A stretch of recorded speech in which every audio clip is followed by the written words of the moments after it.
పిల్లలకి స్కూల్ పాఠశాల అయితే పేరెంట్స్కి స్కూల్ పేరెంట్స్ శాల. నమస్తే అమ్మా. నమస్తే అమ్మా.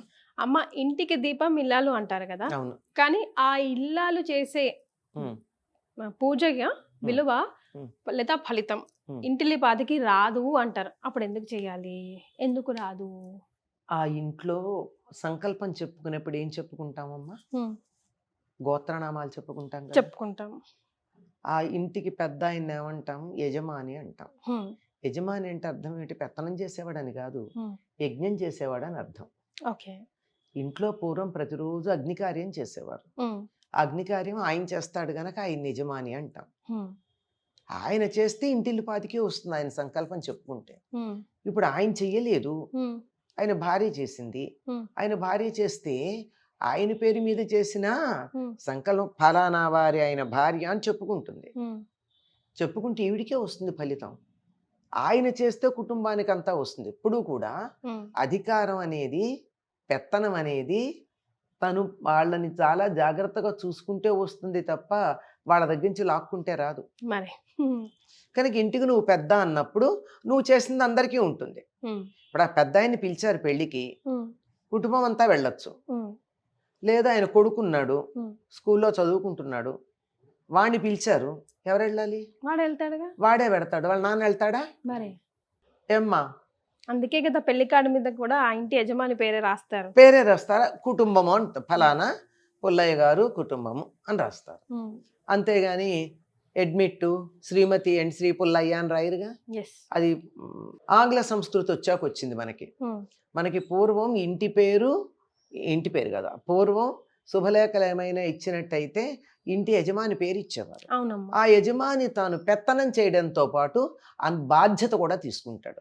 కనుక ఆయనకి ఏదన్నా చేస్తే మొత్తం కుటుంబానికి అంతా వస్తుంది. అట్లా కాకుండా పేరంటానికి ఆవిడ్ని పిలిచారు, ఆవిడ్ని పిలిస్తే ఆయన ఎడతాడా? వెళ్ళడుగా. అర్థమైందా అమ్మా? అర్థమైంది. అటువంటిది మరి అయితే ఎందుకు చెయ్యాలని కదా మీ ప్రశ్న. ఎందుకు చెయ్యాలి అంటే తాను కూడా తను ఉద్ధరించబడాలి గనక తను చేసుకుంటుంది. అతను చేశాడో లేదో, కొంతమంది చేస్తారు, కొంతమంది చెయ్యరు.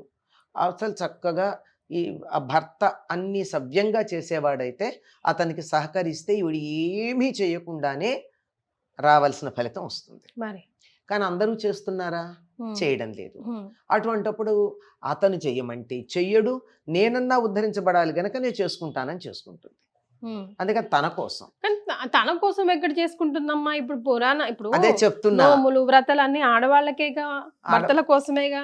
అదే అంటున్నా, ఆడవాళ్ళు చేసేవన్నీ కూడా దేనికి ఉంటున్నాయి? ఆయన ఏదో పూజ చేస్తే కూర్చుని ఇవిడ జపం చేసుకుంది అనుకో, చిన్నప్పుడు తల్లి గౌరీ మంత్రమో ఎవరో ఇచ్చి ఉంటారు, ఆ గౌరీనో పంచాక్షరం ఏదో చేసుకుంటుంది. ఆ చేసుకుంటూ ఉంటే ఆయన చేసేది కాక ఈవిడికి వస్తుంది. ఇవి కాక ఈవిడ చేసే పూజలు ఏముంటాయి అని నోములు వ్రతాలు. ఒక్క వ్రతం నా కోసం అని చేసింది ఉందా అమ్మా? అదే కదా. అందులో ఏముంటుంది? 5వ తనం కావాలని ఉంటుంది. అంటే ఎవరి కోసం చేసినట్టు? భర్త కోసమేగా. మంచి పిల్లలు కావాలని ఉంటుంది. ఎవరి కోసం చేసినట్టు? పిల్లల కోసం చేసినట్టు. తన కోసంగా ఏమీ చేసుకోదు. కాకపోతే భర్త ఉద్ధరించబడాలనేదే ఉండదు అందులో. ఆయన ఉత్తమ గతులకు వెళ్ళాలి అంటే ఆయన చేసుకోవాలి. ఆయన బతికుండాలంటే మాత్రమే వీడు చేసేది పనికొస్తుంది. తేడా ఉంది కదా. ఇప్పుడు ఈవిడ 5వ తనం కోరుకుంది, 5వ తనం కోరుకుంటే ఆయన బతుకుంటాడు.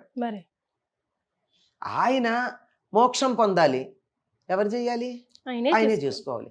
ఈవిడ కూడా మోక్షం కావాలనుకో, ఈ పూజలు వ్రతాల వల్ల మోక్షం ఏం రాదు. ఈవిడ మళ్ళీ జపం చేసుకోవాలి. ఆయన పూజ చేస్తే ఈవిడ జపం చేసుకుంటుంది.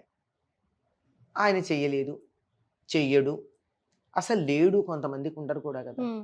అట్లాంటప్పుడు పూజ జపం తనే చేసుకోవాలి. అంచేత ఈ చిన్న సటిల్ డిఫరెన్స్ మనం అర్థం చేసుకుంటే ఎందుకు చేయాలో తెలుస్తుంది. ఎవరికి వాళ్ళు ఉద్ధరించబడాలి కదండి. మనం చేసే పూజలు వ్రతాలు అన్నీ కూడా దేనికంటే చిత్తశుద్ధి అన్నది రావడానికి, మనలో ఉన్నటువంటి మాలిన్యాలు పోయి, మానసికంగా ఉండే మాలిన్యాలు పోయి మనం స్వచ్ఛంగా తయారవడానికి.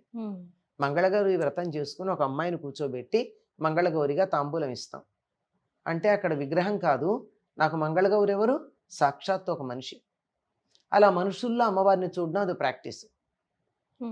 ఇవాళ మంగళగౌరిగా కూర్చోబెట్టుకున్నటువంటి అమ్మాయిని రేపు పొద్దున తిట్టానా నేను? పొరపాటున కూడా. ఇలా 5 ఏళ్లలో ప్రతి వారం 4 మందిని కూర్చోబెట్టుకుని ఓ 20-25 మందిని నేను మంగళగౌరులుగా చూసుకుని పేరెంట్ని పిలిచి తాంబూలం ఇచ్చేటప్పుడు వాళ్ళ కాళ్ళకు పసుపు పూసి దండాలు పెట్టి వాళ్ళ చేత అక్షింతలు వేయించుకున్నాక వాళ్ళని గురించి నేను చెడుగా ఆలోచన చేయగలనా? వాళ్ళు కూడా నేను అక్షింతలు వేసాను కదా ఈ అమ్మాయికి ఫలితం పోతే నా గొప్పతనం తగ్గుతుంది గనక ఆ అమ్మాయిని గురించి చెడు ఆలోచించకూడదని వీళ్ళు అనుకుంటారు. ఇట్లా ఒక రకంగా సమరస భావం కలిగించి ఇతరుల పట్ల ఉండే దురాలోచనలను పోగొట్టి వాళ్ళని చక్కగా సద్బుద్ధితో ఉండేట్టు చేయడానికి దీన్ని ఏమంటారంటే చిత్తశుద్ధి అంటారు. చిత్తశుద్ధి లేకపోయిన తర్వాత మనం ఏం చేసినా లాభం లేదు. మొట్టమొదట మనం ఆధ్యాత్మికంగా ఉన్నత స్థానానికి వెళ్ళాలంటే ప్రాథమికంగా ఉండాల్సిన చిత్తశుద్ధి. అటువంటి చిత్తశుద్ధి కలగడానికి ఇవన్నీ సహకరిస్తాయి, ఈ పూజలు అవన్నీ. అలా అంత చిత్తశుద్ధితో ఉండేటటువంటి ఇల్లాలు ఇంట్లో ఉన్నప్పుడు ఆవిడ నుంచి వచ్చేటటువంటి పాజిటివ్ వైబ్రేషన్స్ ఏవైతే ఉంటాయో అవి కుటుంబాన్ని రక్షించవు? తప్పకుండా రక్షిస్తాయి. కొన్నాళ్ల పాటు నేను పూజ చేయను, దేవుడు లేడు అన్నవాడు కూడా బాగుపడతాడు కదా. బాగుపడకుండా ఉండలేడే. మరి మనకు అలా సుశీల కథ అలాగే ఉంటుంది పాండురంగ మహాత్సంలో. కసరి ఎంగిలి చేత కాకి వేయని వాడు అని ఒకటి ఉంది. అది ఎంగిలి చేత ఇట్లా కాకిని కొడితే ఒక మెతుకు కింద పడితే ఆ మెతుకు వేస్ట్ అయిపోయిందని విస్తట్లో ఆ మెతుకు విస్తట్లో వేసుకున్నప్పుడు ఇలా కొడతాట కాకిని. అంత పీనాసివాడు.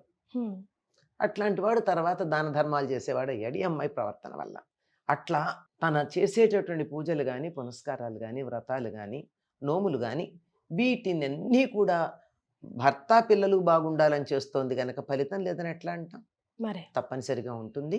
వాళ్ళ మేలు కోసం చేసింది గనక ఆ మంచి భావన ఉందే దానివల్ల ఆవిడ ఉద్ధరించబడుతుంది.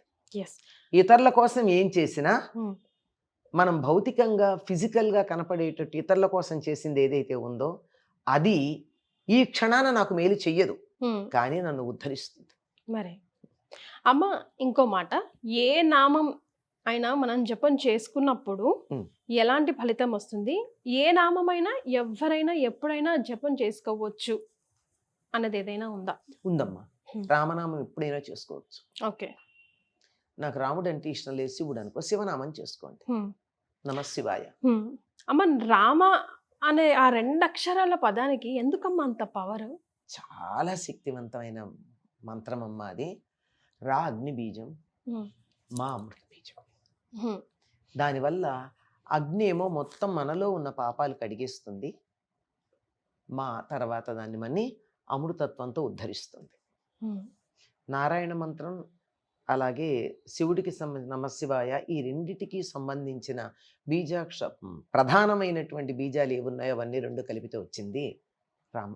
రామ మనిషి మాట్లాడడానికి ప్రయత్నం చేసేటప్పుడు మొట్టమొదట వచ్చే ధ్వని ర. అందుకే అక్షరాలన్నింటిని అకారం పకారం టకారం కకారం అంటాం కానీ రాని మాత్రం రేపం అంటాం తప్ప రకారం అనరు. అంతది మొట్టమొదటిది. ఒక వోకల్ కార్డ్స్ ఒకదాంతో ఒకటి ఇలా కొట్టుకుంటే వచ్చేది అగ్ని బీజం. ఇది ప్రారంభమైంది, మొట్టమొదటిది ఇదే రా. అటువంటి రాతో మొదలుపెట్టి అక్షరాలలో హల్లుల్లో చివరిదేంటి మా పూర్తయిపోయింది. మొత్తం అంతా ప్రారంభం నుంచి చివరి దాకా ఉండే మొత్తం అంతా అందులో ఉన్నట్టే. అసలు రామ అన్నటువంటి పదానికి అర్థం కనుక చూసినట్టయితే రమ్ అనేటటువంటి ధాతువుకి ఆనందించుట అని పేరు, అర్థం. రామ అంటే తనలో తాను ఆనందించేవాడు, ఇతరులకు ఆనందాన్ని కలిగించేవాడు అని అర్థం. ఆ పదం అన్నందువల్ల మనలో ఆనందం కలుగుతుంది. ఆ పదం అన్నందువల్ల విన్న వాళ్ళందరికీ ఆనందం కలుగుతుంది. దీనికి తులసీదాస్ అనుకుంటా చెప్తాడు, రా అని నోరు తెరవంగానే లోపల ఉన్న పాపాలు పోతాయి, మా అనంగానే మళ్ళీ పాపాలు రాకుండా నోరు మూతపడిపోతుంది, పాపరహితలు అవుతా అంటాడు. సూపర్ అమ్మా, చాలా సంతోషం, ధన్యవాదాలు.